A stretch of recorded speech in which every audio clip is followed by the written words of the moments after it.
In the misty highlands of northern Maine, where fog rolls through valleys so thick you can't see your hand in front of your face, there's a mansion that locals won't talk about.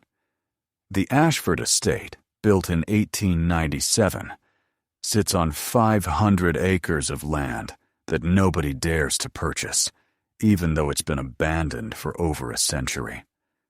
What happened inside those walls between 1898 and 1911 is a story so disturbing that the state of Maine tried to erase every record of it. But I found the truth buried in courthouse archives, hidden in private letters, and whispered by the descendants of those who witnessed it firsthand.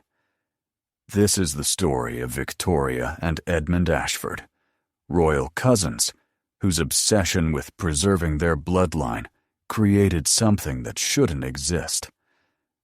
Before we begin, let me know in the comments where you're watching from.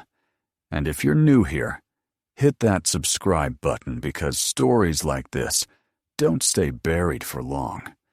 You're going to need a strong stomach for what comes next. The Ashford family arrived in America in 1887 with more money than most people would see in 10 lifetimes. They were distant relatives of European royalty, minor nobility who'd been pushed out of their homeland due to scandals nobody wanted to discuss. Lord Richard Ashford bought the land in Maine because it reminded him of the Scottish Highlands, where his family had once ruled, isolated, beautiful, and far from prying eyes. The mansion he built was a monument to excess, 47 rooms spread across 3 floors, with towers that reached toward the sky like accusing fingers. The architecture was Gothic, all dark stone and narrow windows that seemed designed to keep light out rather than let it in. The local workers who built it reported strange specifications: rooms with reinforced doors, a basement that went down 3 levels instead of 1, and a series of interconnected chambers that seemed to serve no practical purpose. Lord Richard had 2 children, Victoria and Edmund, born just 11 months apart in 1880 and 1881. Their mother, Lady Catherine, died under mysterious circumstances in 1883, and after her death, Lord Richard became obsessed with the purity of the family bloodline. He hired private tutors for the children, ensuring they never attended public schools or interacted with common people. Victoria and Edmund grew up in complete isolation, their only companions being each other and the handful of servants their father employed. By all accounts, they were beautiful children, pale skin, jet black hair, and striking green eyes that seemed to glow in certain light. But there was something unsettling about them, the way they moved in perfect synchronization, how they seemed to communicate without speaking, and the cold intelligence in their eyes that made even adults uncomfortable. The servants whispered about strange behaviors they witnessed. The children would sit for hours in the library, reading texts on genetics and heredity that were far too advanced for their age. They dissected animals they caught on the property, not with childish curiosity, but with clinical precision, taking notes and making detailed drawings. When Lord Richard discovered this, he didn't punish them. Instead, he encouraged it, providing them with proper medical instruments and more advanced texts. He told them they were special, that their blood carried something precious that needed to be protected at all costs. By the time Victoria turned 16 in 1896, it was clear that she and Edmund had developed a relationship that went far beyond normal sibling bonds. They were inseparable, finishing each other's sentences, moving as one unit, and demonstrating an emotional dependency that made the servants deeply uncomfortable. The head housekeeper, Mrs. Margaret Sullivan, later testified that she witnessed inappropriate physical contact between the siblings on multiple occasions. But when she reported it to Lord Richard, he dismissed her concerns entirely. In 1897, Lord Richard fell ill with tuberculosis, and as his health deteriorated, he became increasingly obsessed with securing the family's genetic legacy. He spent his final months writing letters to Victoria and Edmund, filling their heads with ideas about bloodline purity and the importance of keeping their family traits concentrated.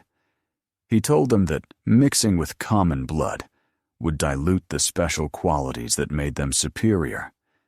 He told them that they were the last hope for preserving something rare and precious.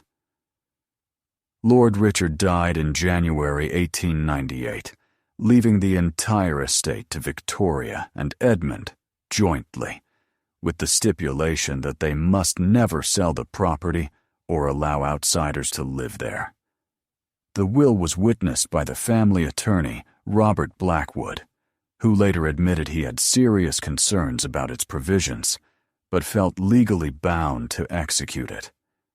After their father's death, Victoria and Edmund, now 17 and 18 years old, found themselves alone in a massive mansion with unlimited wealth and no supervision. What happened next would shock even those who thought they understood the depths of human depravity. The first sign that something was wrong came in the spring of 1898, when the siblings stopped attending church services in town. The local pastor, Reverend Thomas Hayes, made several attempts to visit the estate, but was turned away at the gate by Edmund, who coldly informed him that the family no longer required spiritual guidance. The few servants who remained at the estate began quitting without explanation, leaving in the middle of the night and refusing to discuss what they'd witnessed. Mrs. Sullivan was one of the last to leave, and she went straight to Reverend Hayes with a story that made his blood run cold. She claimed that Victoria and Edmund were no longer sleeping in separate rooms, that she'd heard disturbing sounds coming from the master bedroom, and that the siblings had begun conducting strange experiments in the basement that involved live animals and equipment she couldn't identify. But what frightened her most was finding a journal in Victoria's room, filled with detailed plans about continuing the family bloodline through their own union. Reverend Hayes took these concerns to the county sheriff, Henry Morrison, but there was little that could be done legally. Victoria and Edmund were adults. They owned the property, and without concrete evidence of a crime, the authorities couldn't intervene. The concept of adult incest, while morally condemned, wasn't prosecuted unless there were other criminal elements involved. Sheriff Morrison did make one visit to the estate in June 1898, and what he saw troubled him deeply. The mansion had changed, windows had been boarded up, the gardens had become overgrown, and there was a smell emanating from the building that he described as chemical and organic, like a hospital mixed with a slaughterhouse. Victoria received him in the main parlor, dressed in black despite the summer heat, and she was perfectly polite, but utterly cold. When Morrison asked about her relationship with Edmund, she smiled in a way that made his skin crawl and told him that they were preserving something important, something that people like him couldn't understand. She showed him to the door, and as he left, he saw Edmund watching from an upper window, his face pressed against the glass, his eyes following Morrison's carriage until it disappeared down the road. In September 1898, Victoria stopped making her monthly trips to town for supplies. Instead, Edmund began going alone, purchasing large quantities of food, medical supplies, and strangely, items typically used for newborn care. The general store owner, Thomas Webb, noted that Edmund seemed different, more confident, almost euphoric, and when Webb casually asked if congratulations were in order, Edmund's smile was disturbing in its intensity. He simply said that the Ashford line would continue, purer than ever before. The first child was born in March 1899, delivered in secret with no doctor present and no birth registered with the county. Nobody outside the estate knew about the birth, except for one person, a midwife named Clara Bennett, who had been hired through a cryptic newspaper advertisement that promised extraordinary compensation for absolute discretion. Clara was desperate for money. Her husband had died, leaving her with debts, and she agreed to help without asking too many questions. But what she witnessed during that delivery haunted her for the rest of her life. Years later, on her deathbed in 1934, Clara finally told her story to a priest. She described arriving at the Ashford estate on a cold March night to find Victoria in labor, with Edmund acting as her assistant. The birth itself was difficult. Victoria's screams echoed through the mansion for hours, but what disturbed Clara most was the parents' reaction when the baby finally emerged. The infant, a boy, had visible abnormalities. His skull was misshapen, his fingers were fused together, and his eyes didn't track movement properly. Any normal parents would have been devastated, would have sought medical help, would have done something to help their child. But Victoria and Edmund were delighted, fascinated, taking notes and measurements while the baby struggled to breathe properly. Clara tried to suggest taking the infant to a hospital, but Edmund paid her an enormous sum of money and told her to leave immediately and never speak of what she'd seen. As she left the estate that night, Clara heard the baby crying, a weak, pitiful sound that she described as barely human. The pattern would repeat itself with horrifying regularity over the next decade. Victoria became pregnant again in late 1899, delivering another child in July 1900. Then came another in 1901, and another in 1902. Each pregnancy was hidden from the outside world. Each birth was unregistered, and each child was kept locked inside the mansion, never to be seen by anyone except their parents. The local community began to notice the isolation growing more extreme. The estate's gates were chained shut, the walls around the property were reinforced, and anyone who approached too closely was met with threats of violence. Delivery men who brought supplies to the gate reported hearing strange sounds coming from inside the mansion. Children crying, but not in a normal way. Animal-like sounds, rhythmic banging, and occasionally screams that would abruptly stop. In 1903, a traveling salesman named James Porter made the mistake of climbing over the estate wall, thinking he might make a significant sale to the wealthy recluses inside. He was found 2 days later wandering the main road, his clothes torn, his face scratched and bleeding, muttering incoherently about monsters in the basement and children that shouldn't exist. He was committed to the state asylum where he died 6 months later, still screaming about what he'd seen. The authorities tried to investigate Porter's claims, but Victoria and Edmund had become expert at deflecting official inquiries. They hired expensive lawyers who threatened lawsuits for harassment.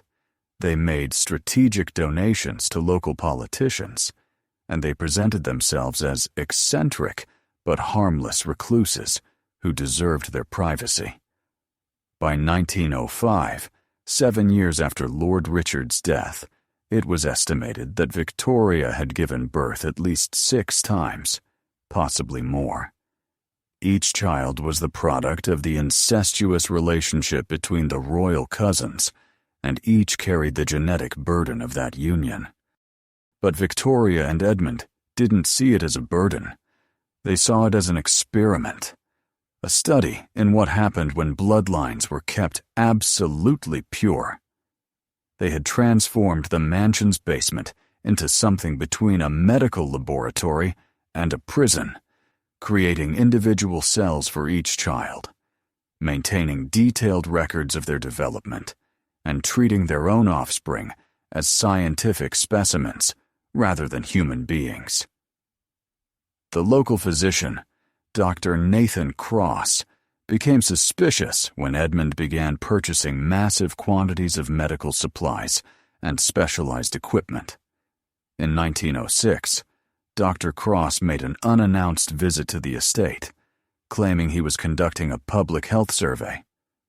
Edmund met him at the gate and refused him entry, but during their conversation, Dr. Cross heard something that made his blood freeze. The sound of multiple children crying or making sounds that were almost crying, but not quite human. He also noticed a terrible smell coming from the direction of the mansion. Decay mixed with chemicals. The smell of a place where living things suffered. Dr. Cross reported his concerns to Sheriff Morrison, who by now had a file full of complaints and reports about the Ashford estate, but no concrete evidence of criminal activity that would justify forcing entry onto private property. The legal system of early 1900s America strongly protected property rights, and without a clear victim willing to press charges or undeniable proof of ongoing crime, authorities were limited in their actions.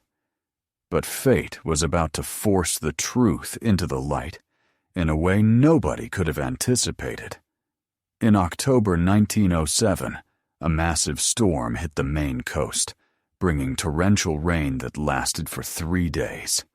The flooding was severe, washing out roads and damaging properties throughout the region. On the second night of the storm, something happened at the Ashford estate that would finally reveal the horror that had been growing there for nearly a decade. A section of the mansion's foundation, weakened by the relentless rain, collapsed into the basement, creating a breach in the outer wall. And through that breach, something escaped. Local farmer Daniel Hutchinson was checking on his livestock during a brief break in the rain when he saw something moving across his field. A figure about the size of a child, but moving strangely, sometimes on 2 legs, sometimes on all 4s, making sounds that were like crying and growling mixed together. When Hutchinson approached with a lantern, what he saw made him drop it in shock. It was a child, or something that had once been a child, probably around 8 years old, but severely malformed. The skull was elongated, the limbs were twisted, and the child moved with a disturbing fluidity that seemed wrong. But what terrified Hutchinson most were the eyes, human eyes filled with intelligence and pain, looking at him with an expression that seemed to beg for help, while also showing fear. The child made sounds that might have been attempts at speech, but came out as guttural moans and clicks. Before Hutchinson could react, he saw 2 more figures emerge from the darkness, both similar to the first, but with different deformities. One had arms that seemed too long for its body and moved with an ape-like gait. Another was smaller, possibly younger, and had facial features so distorted that Hutchinson couldn't determine if it was male or female. Hutchinson ran back to his house and rode immediately to town to alert Sheriff Morrison. By the time they returned with a group of deputies, the 3 children had disappeared back into the night, but their footprints in the mud told a clear story. They had come from the direction of the Ashford estate. This was the evidence Morrison had been waiting for, clear proof that something seriously wrong was happening at the mansion. The next morning, despite the ongoing storm, Morrison assembled a group of 10 men, including Dr. Cross, and rode to the Ashford estate with a warrant to investigate reports of endangered children. What they found when they finally forced their way into the mansion would become the most documented case of familial horror in Maine's history. The main floor of the mansion was relatively normal, though dusty and neglected, but it was clear that Victoria and Edmund had been living in only a few rooms, while the rest of the house fell into disrepair. The real horror was in the basement, which had been completely transformed into a network of cells and observation rooms. The first thing that hit them was the smell: human waste, decay, chemicals, and something sweet and sickly that Dr. Cross identified as infected wounds. The basement had been divided into at least 12 separate chambers, each with a reinforced door and a small observation window. In the first cell, they found a girl about 9 years old, severely deformed with hydrocephalus so severe her head was twice normal size. She was lying on a straw mattress, covered in her own waste, making pitiful mewling sounds. Her legs were atrophied from lack of use, and her arms showed evidence of self-harm, deep scratches and bite marks. In the second cell was a boy, perhaps 7 years old, with severe skeletal abnormalities that had left him unable to stand upright. His spine was curved at an impossible angle, and his ribs protruded through skin that was covered in sores and lesions. But he was alive, aware, and when he saw the men, he began making sounds that might have been an attempt to speak, but his palate was so malformed that only wet, clicking noises emerged. The third cell contained twins, or what Morrison thought were twins, both around 6 years old, with nearly identical deformities. They had been kept together, and they huddled in the corner, holding each other and making synchronized rhythmic sounds, a behavior they had clearly developed to self-soothe. Their faces showed signs of inbreeding so severe that Dr. Cross later wrote that they barely looked human. Eyes too far apart, almost no bridge to their noses, and chins that receded to the point of near absence. As the men moved deeper into the basement, they found more children, each worse than the last. One cell contained a child that appeared to be around 10 years old, but was so malnourished that Morrison initially thought it was much younger. The child had been kept in complete darkness for so long that its eyes had become hypersensitive to light, and when the lantern shone through the observation window, the child began screaming and clawing at its own face. Another cell housed what Dr. Cross determined was a teenager, perhaps 13 or 14 years old, with such severe physical deformities that it couldn't move from the corner where it lay.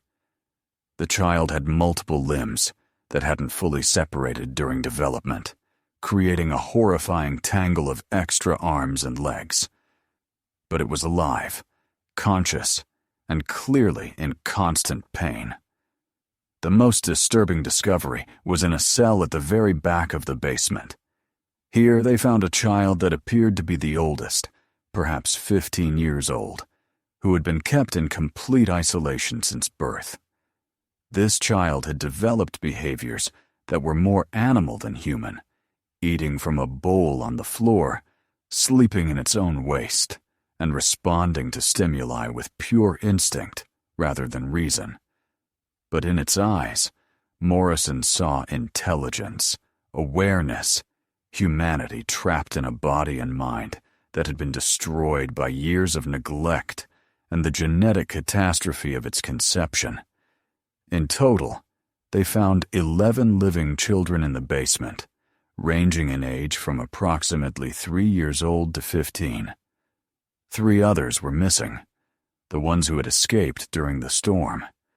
And in a separate chamber that appeared to be a makeshift morgue, they found the preserved remains of at least 4 more children who hadn't survived, their small bodies kept in jars of formaldehyde, with tags indicating dates of death and clinical notes about their deformities.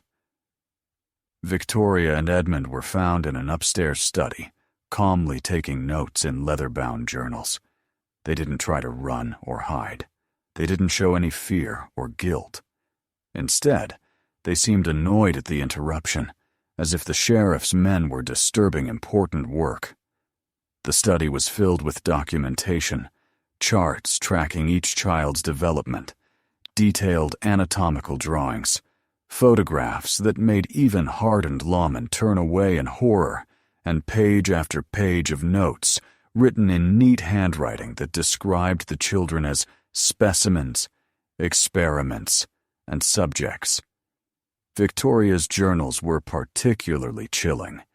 She had documented each pregnancy in clinical detail, noting physical changes, complications, and predictions about what genetic abnormalities each child might exhibit based on previous births. She had created family trees that went back generations, highlighting traits that appeared and reappeared, treating the whole thing like a breeding program for animals rather than human reproduction. Edmund's notes were more focused on observation and measurement.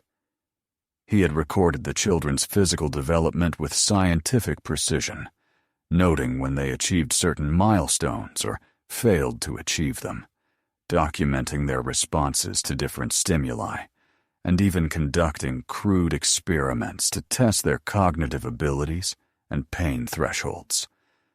One particularly disturbing entry described how he had deliberately exposed one child to cold temperatures to observe how long it would take to develop hypothermia, noting the results with the same detachment a scientist might use when testing laboratory mice. When Sheriff Morrison confronted them about the conditions in the basement, Victoria's response was chilling in its rationality. She explained that they were conducting important research into heredity and bloodline concentration. She said that their children were living proof of what happened when genetic lines were kept absolutely pure, and that their findings would be valuable to science.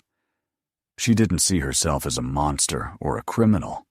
She saw herself as a pioneer, someone willing to sacrifice for the advancement of knowledge. Edmund was equally unrepentant. He argued that the children were their property, born from their union, living on their land, and that the state had no right to interfere with their private affairs. He claimed that the children were well cared for, according to their needs, and that their confinement was necessary to maintain the integrity of the study. Neither showed any emotional connection to the children they had created. They never referred to them by names, only by numbers or physical characteristics. They never acknowledged them as their sons and daughters, only as experimental subjects. The arrest of Victoria and Edmund Ashford in October 1907 became a national scandal. Newspapers across the country ran headlines about the monster cousins and the basement of horrors. The trial, which began in January 1908, was held in Portland rather than the local county seat, because authorities feared the local population might attempt vigilante justice. The prosecution presented overwhelming evidence, the testimony of the men who found the children, medical reports on their conditions, the horrifying contents of Victoria and Edmund's journals, and photographs that the judge initially refused to allow into evidence because he deemed them too disturbing for the jury to see. The defense attempted to argue temporary insanity brought on by isolation and the genetic effects of consanguinity, suggesting that Victoria and Edmund were themselves victims of the very bloodline concentration they had been trying to study. But this argument fell apart when the prosecutors demonstrated the careful planning, the detailed documentation, and the years of deliberate choices that had led to the horror in the basement. The 11 surviving children were examined by a team of specialists brought in from Boston.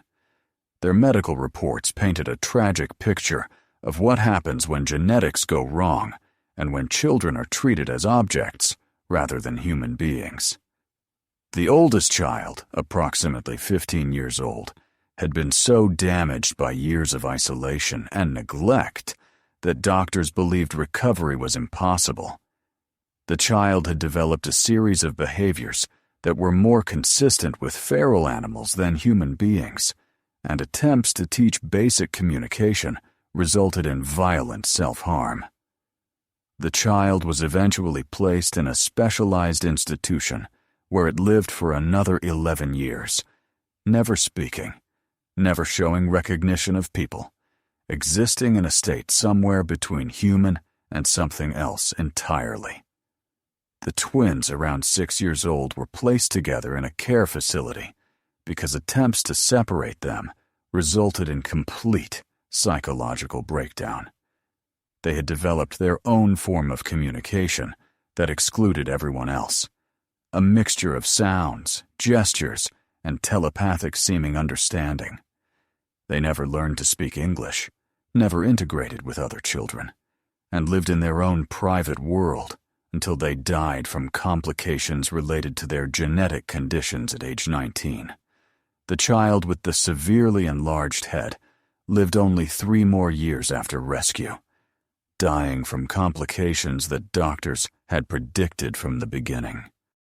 But in those 3 years, caregivers reported that the child showed signs of intelligence and awareness that made her suffering even more tragic. She could understand simple commands, seemed to recognize her caregivers, and occasionally made sounds that might have been attempts to communicate. One nurse reported that the child had learned to smile when shown kindness, a heartbreaking indication of the humanity that had been denied her for 9 years. The 3 children who had escaped during the storm were found 3 weeks later, huddled in the abandoned barn about 5 miles from the estate.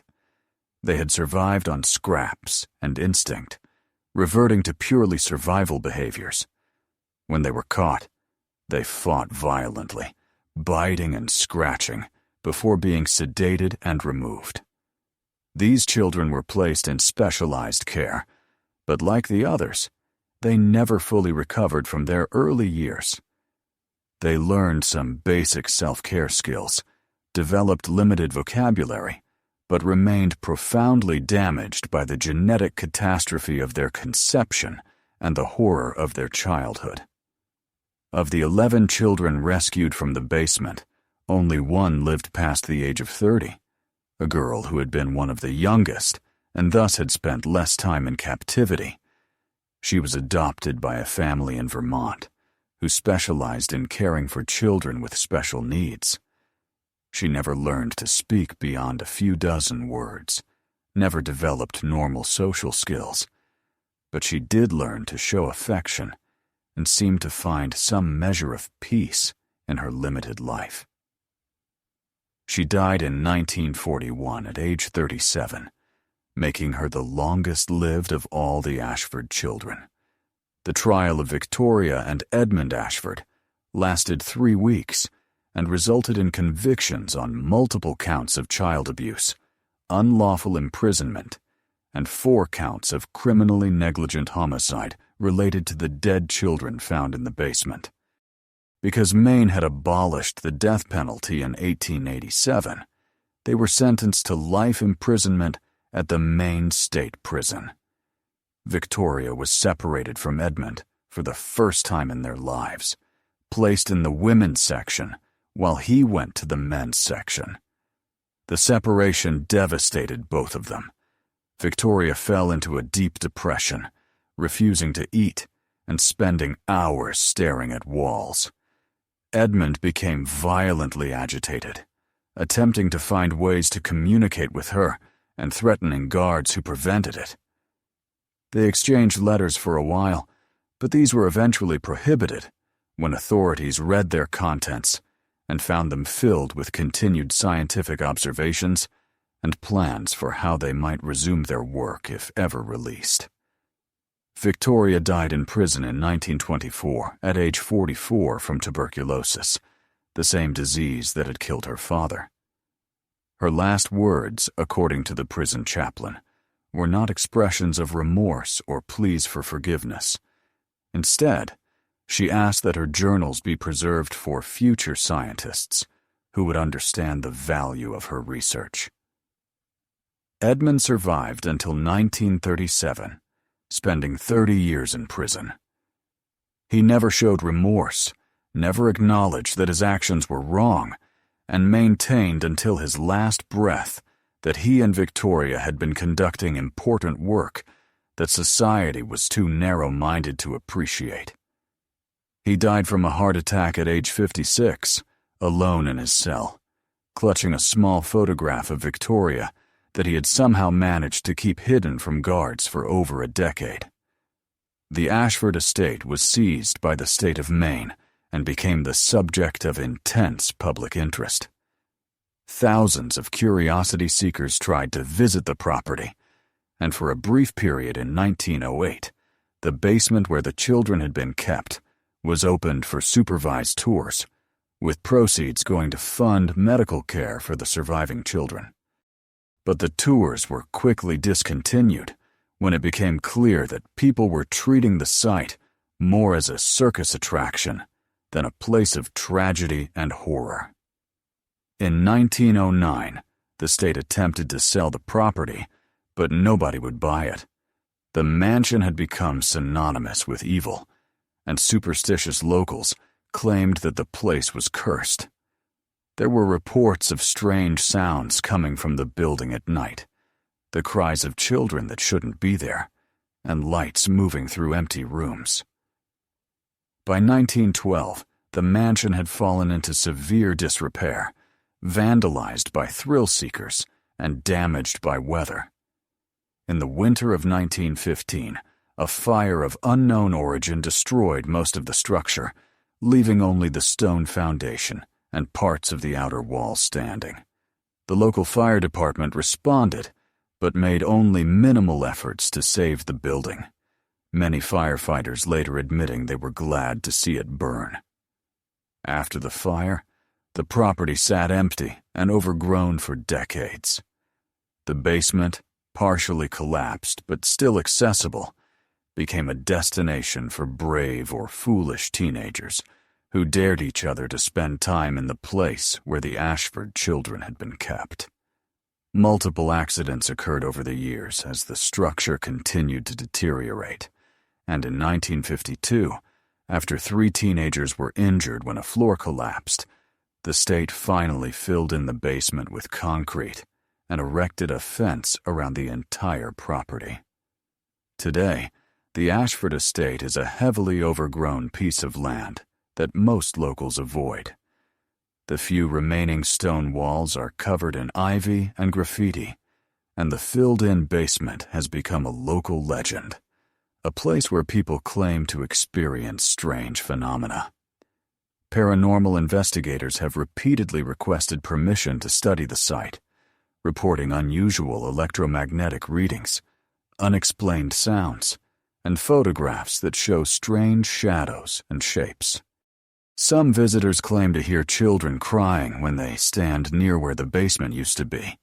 Others report feeling overwhelming sadness and despair that doesn't lift until they leave the property. A few have reported seeing small figures moving in the overgrowth, children who vanish when approached directly. The medical and genetic legacy of the Ashford case became a cautionary tale in the emerging field of genetics. In the early 1900s, the science of heredity was still poorly understood, and there were many pseudo-scientific theories about bloodline purity and racial improvement. The Ashford case provided stark, undeniable evidence of what happens when these ideas are taken to their extreme. The children born from Victoria and Edmund's incestuous relationship displayed nearly every possible complication of inbreeding: physical deformities, mental disabilities, immune system problems, and dramatically shortened lifespans. Modern geneticists who have reviewed the surviving medical records note that the children's conditions were textbook examples of recessive genetic disorders, expressing themselves when the gene pool becomes too limited. But beyond the genetic horror, the Ashford case raised disturbing questions about parental rights, scientific ethics, and the line between research and abuse. Victoria and Edmund genuinely believed they were conducting valuable scientific work, and their detailed documentation suggests they saw themselves as pioneers rather than criminals. This cognitive disconnect, the ability to commit horrifying acts while maintaining a self-image as a rational researcher, has been studied by psychologists trying to understand how people rationalize terrible behavior. The case also highlighted the limitations of law enforcement in the early 20th century. Multiple people reported suspicions about the Ashford estate for years before authorities finally intervened. But without clear evidence, and given the strong protections around private property, there was little that could be done legally. The Ashford children suffered for nearly a decade because the system designed to protect vulnerable people couldn't act on suspicion alone. The descendants of those who witnessed the Ashford horror still live in Maine, and some carry the burden of family stories that never quite fade. Margaret Sullivan, the housekeeper who first reported concerns, never worked as a domestic servant again after leaving the Ashford estate. She told her grandchildren that some things, once seen, can never be unseen, and that the sounds of children suffering would haunt her dreams until the day she died. Dr. Nathan Cross, who was part of the rescue operation, kept detailed notes on the children's conditions and later became an advocate for child welfare legislation. He testified before state committees, pushing for laws that would make it easier for authorities to intervene in cases of suspected child abuse. Many of Maine's early child protection laws were directly inspired by the failures that allowed the Ashford horror to continue for so long. Sheriff Henry Morrison never fully recovered from what he saw in that basement. According to family records, he suffered from nightmares for years afterward and became deeply depressed. He retired early from law enforcement and spent his final years working quietly as a clerk, avoiding any work that involved children or families.